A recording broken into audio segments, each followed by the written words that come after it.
Hello everyone, আসসালামু আলাইকুম। আজকে আমি রান্না করতেছি দেশি চিকেন। এখন দিয়ে দিচ্ছি সরিষার তেল।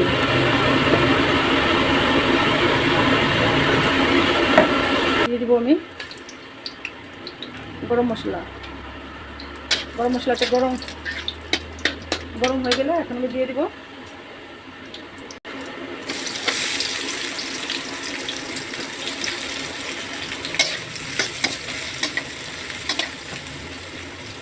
পেঁয়াজটা ভালো করে ভেজে নিয়ে তারপর মশলা দেবো।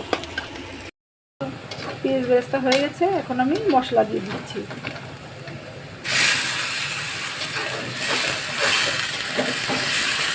এখন আমি দিয়ে দেবো এক এক করে শুকনো মশলা। এবার দিলাম হলুদের গুঁড়ি,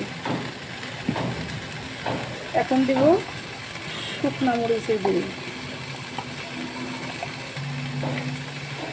এখন দিচ্ছি জিরার গুঁড়ি। আর ভালোভাবে মশলাটা কষিয়ে নেব।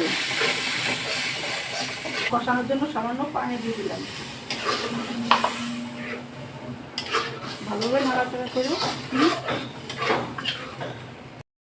মশলা কষানো হয়ে গেছে, এখন আমি মাংসটা দিয়ে দিচ্ছি।